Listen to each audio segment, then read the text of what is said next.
Welcome back to Tomahawk Sports Talk, where we bring you all the news and insights about Photo Sage Sports. I'm Blake Overbeck, I'm Ray Nyson. and we're here with Photo Sage Activities Director Zach Dudley. How you doing this morning, Coach Dudley? Doing well, fellas. Thanks for having me.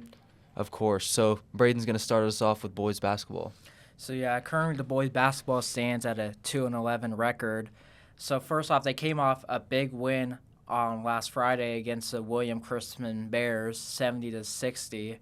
It's just a great win for them to kind of get their morale up, get the momentum up. You know, they love to see any win. And then this past Tuesday, they played the Kearney Bulldogs, where they took an unfortunate loss, 36-62.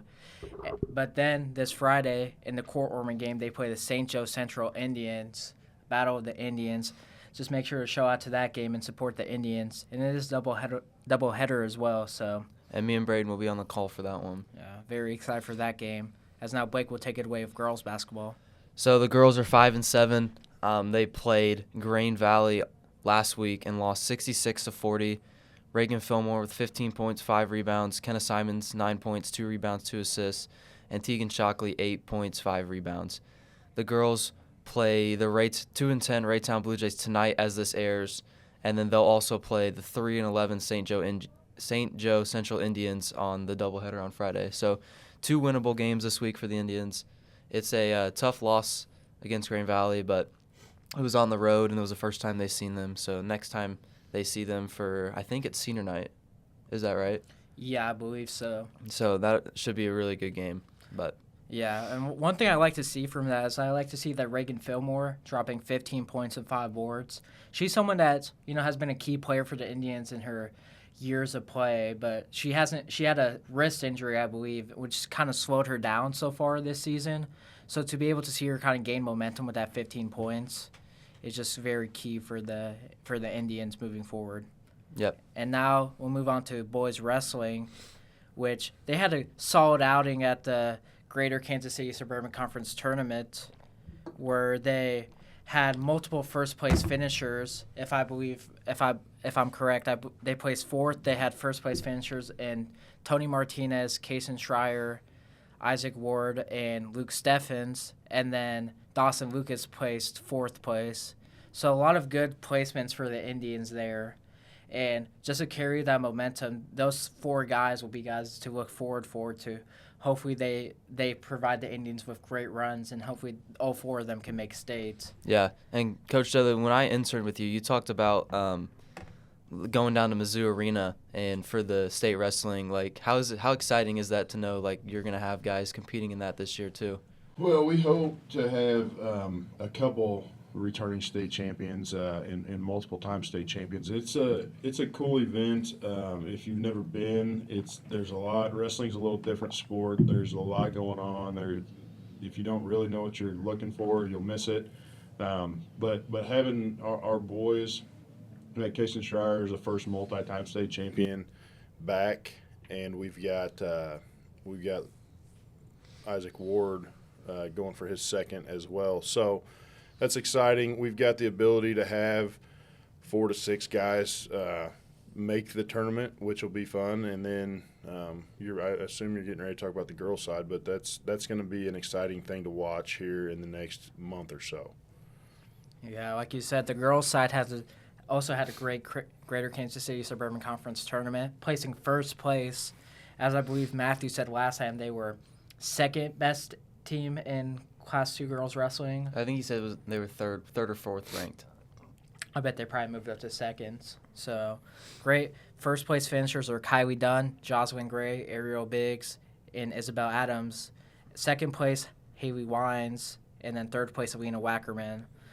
The girls wrestling has won districts like 2 years in a row, and then their numbers are just continuing to grow. So just to see the growth of that program is pretty incredible, and the results are showing because of that. Yeah. So we had a surprise question that we didn't put on our list, but so like when we try to find wrestling results, it's always incredibly hard. Yep. How can like high school athletics become more accessible to like find scores and stats? Part of the problem is that wrestling's a little bit different animal. But you think of these scorekeeping apps that people use now. The baseball and softball world has Game Changer. Football typically uses Huddle. Football is also much more reported on, so it's easier to access. Wrestling uses Track Wrestling.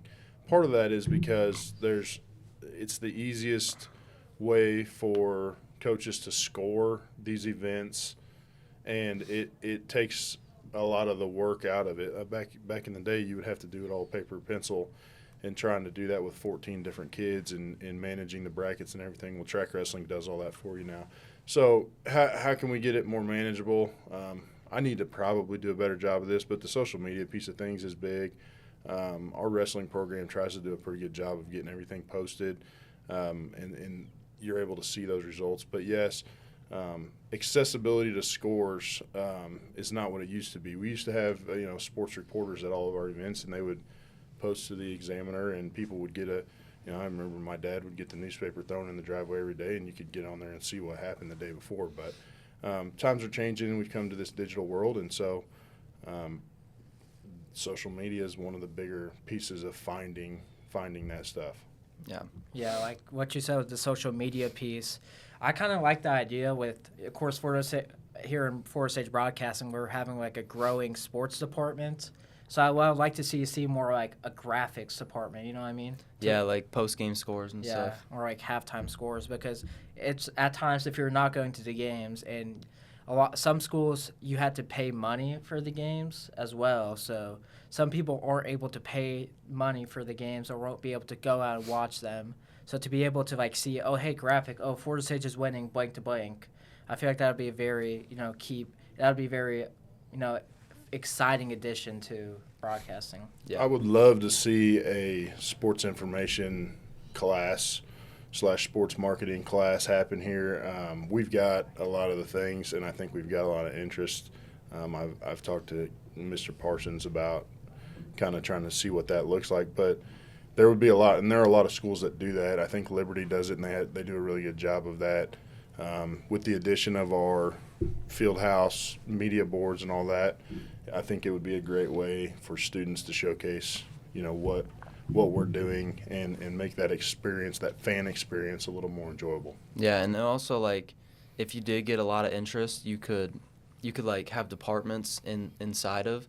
It's like some people take football, some people take basketball, and that would allow like each sport to be as good as it possibly can be, and not like some sports fall behind too.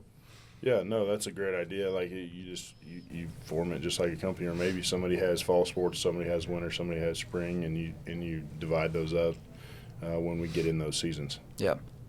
All right. Well, next question. So like as you've been high school like coach and athletic director for a long time. How do you think high school athletics will look in 10 years, and what should schools be preparing for now?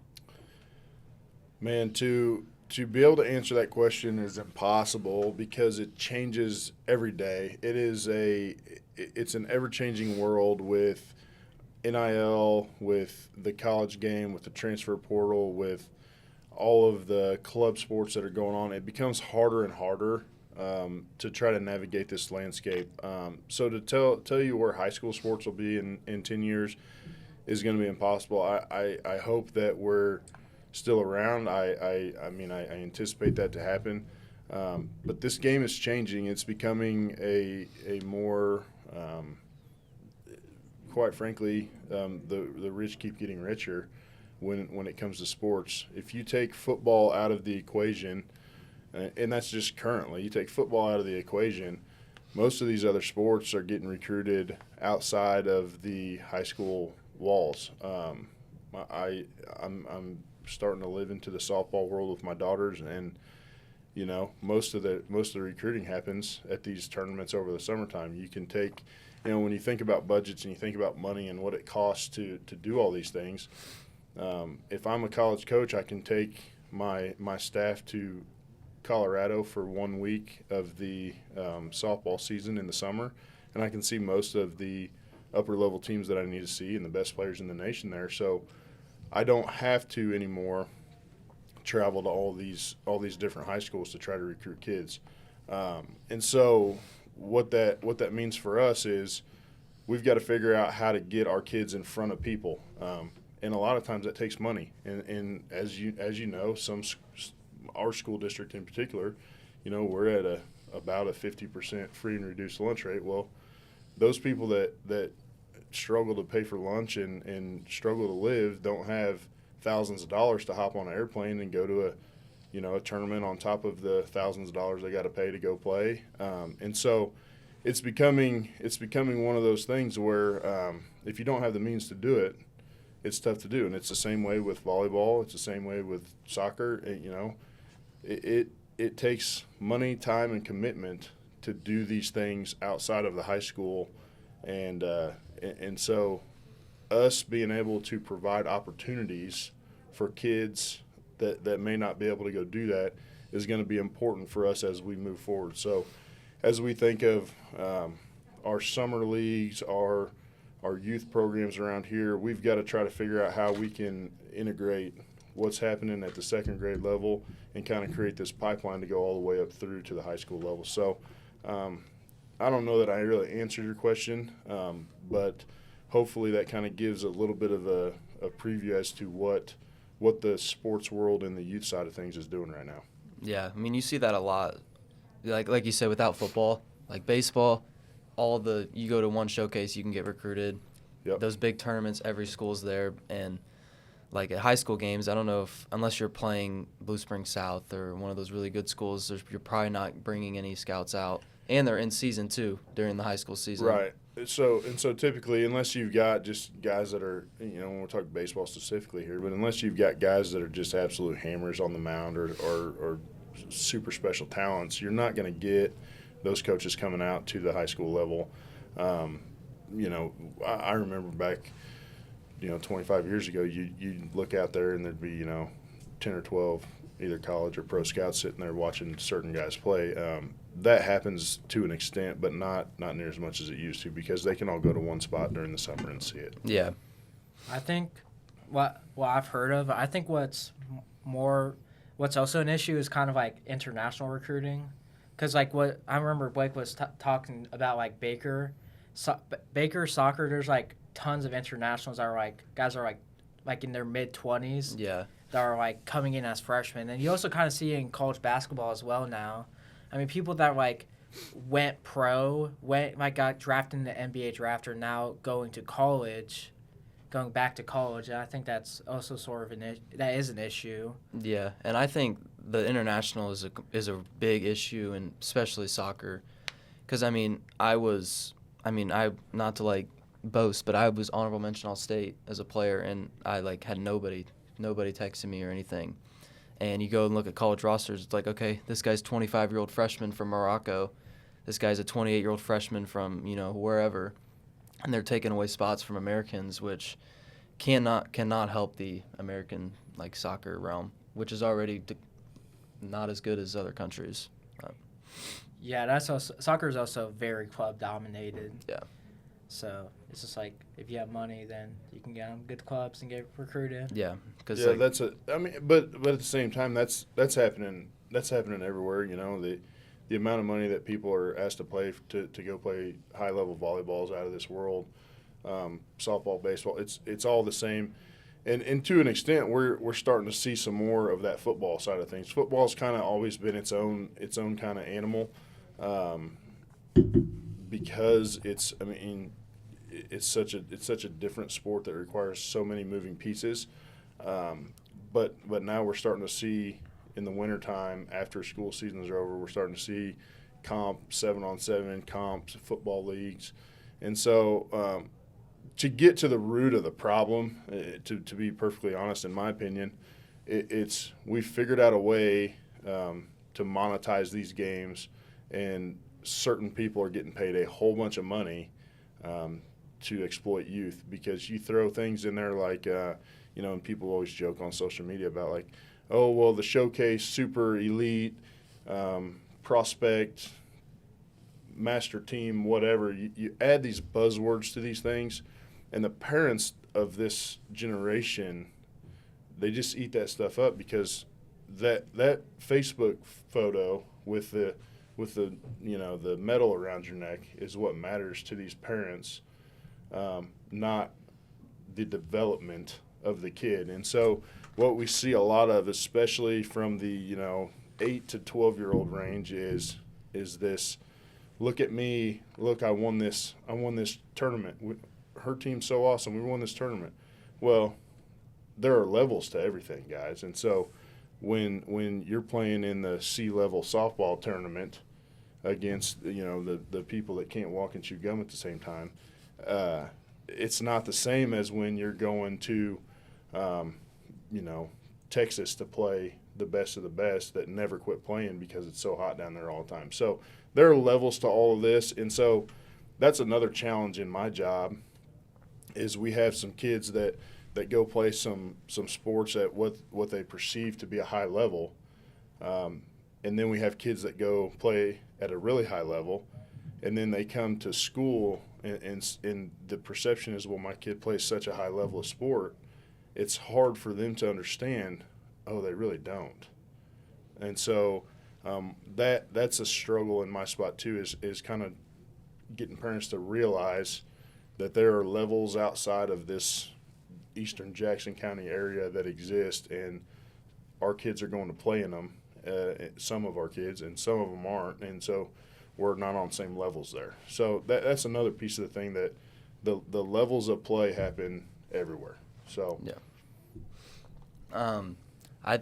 We're gonna have another question. So, kind of going off like parents, what do families misunderstand most about how college coaches actually recruit?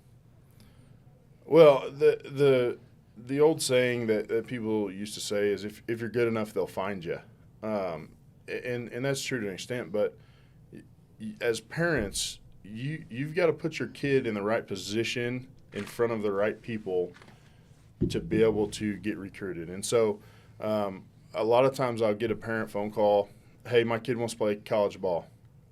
Awesome, cool. How old's your student? Well, they're a senior. Okay. Where do they want to play at? Well, they want to go play basketball at KU. Okay. Have they been on that campus yet? No. Have they met with that coach yet? No. Have they been to a camp with that coach? No. Okay, so as a senior, it's too late. That ship sailed. And so the misconception is that we can just get college scholarships. Well, that money, so like we're currently in the year 2026, the 2027 money for graduates of 2027 at the high level, at the Power 4 level, is essentially gone. And unless you are a just freak show that's slipped through the cracks, you're not going to get any of that money. And so you can't start too early getting in front of college scouts. We'll have football coaches that come in here and they want to talk about the 2031 class. Well, those are seventh graders, and so it can't start too early. And so that's why when I talk about the travel ball and getting the exposure, that piece of that puzzle is a huge thing, and that parents don't understand. Outside of us, putting you in the right spots and making sure your grades are right, and the parents have to go put the time, money, and effort into getting recruiting along with the kids. Social media is a big thing. I'm not going to call a college coach lazy, but it's a whole lot easier to get on Twitter and see Blake Overbeck. Okay, he tagged me in a highlight. Oh, that play was really nice. Let's go look and see what the rest of his stuff looks like. And then that's a segue into his life. Hey, maybe I want to talk to this kid. Maybe I want to get this kid on campus. And so the social media piece is a huge deal as far as the recruiting side of things goes. The other thing is that parents don't understand is that those coaches are making, hundreds of thousands of dollars worth of investment in your kid. How the parent acts matters too. And so you'll get college coaches all the time that talk about, yeah, I'll just go sit in the stands incognito. I'm looking at a player. Let's just use Blake for an example. I'm watching Blake play. If I look over and see Blake's mom and dad acting like lunatics in the stands, I don't need that.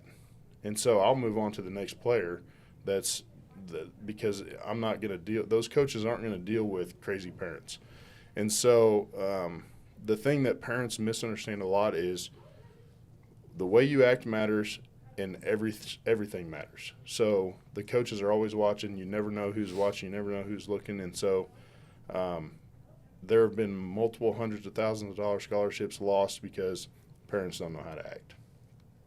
Yeah. I mean, right now, what would you tell if a freshman athlete, like, what should they focus on right now, at least? So I've met with a bunch of freshmen at the beginning of my year meetings. I'll tell them, if you have aspirations of going to play college ball, you need to come meet with me. And so from our level, the first thing we got to do is we got to make sure you're in the right classes that are going to project you into the NCAA. The next thing that we talk about is the measurable side of things, because if you don't measure what they want, you're not going to get looks at these big schools. And so if I got a kid that's 5'4" that comes in, he's a heck of a football player, but he's 5'4" and he weighs 140 pounds. We're going to talk about levels, right? We talked about levels earlier. There's the big boys, and I always ask, hey, what's pie in the sky for you? Well, Oklahoma. Play football at Oklahoma. Okay. So what's the next level look like?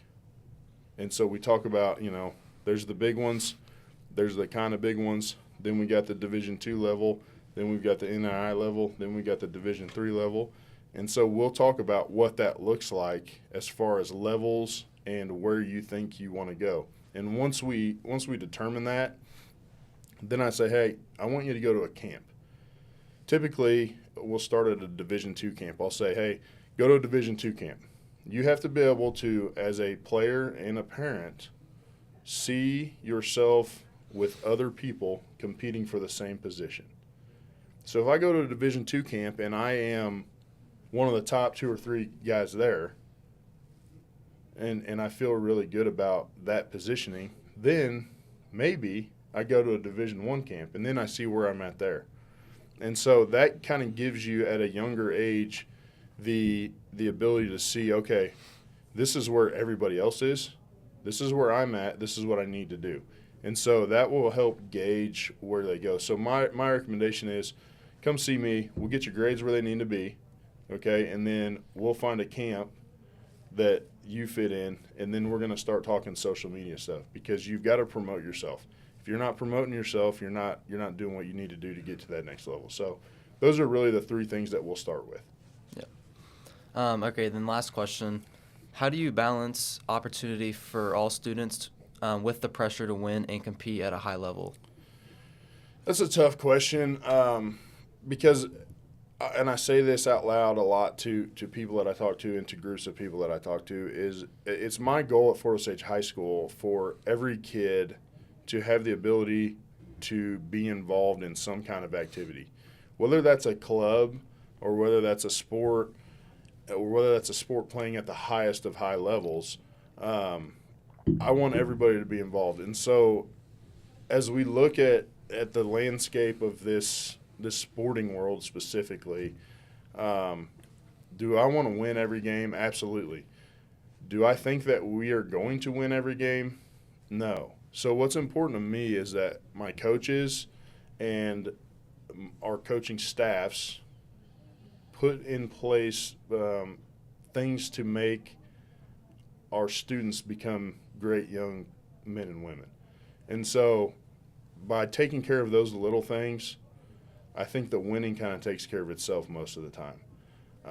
And we also have to be realistic. We're not going to win everything, but because we have the right people in the right spots, we're gonna win. We're gonna win in life at the end of the day, because we're trying to grow good people and good humans, and we're trying to put them in positions where they can be better adults. And so at the end of the day, yes, we want to win everything, but we're also realistic to know we're not going to win every single thing. Let's put great people where they need to be, and then create great people. Because as a coach, there's nothing more rewarding than 10 years later, 15 years later. I'm getting to the point where I'm almost 20 years later now. I've got kids coming back that have kids and I can say, I remember when I coached that kid, and now he's a dad and he's doing great things. Like that's the goal for us, is to create great humans. The winning takes care of itself. Yep. So. All right, well, I think that's all we have for this episode of Tomahawk Sports Talk. I'm Blake Overbeck. I'm Brady Nyson.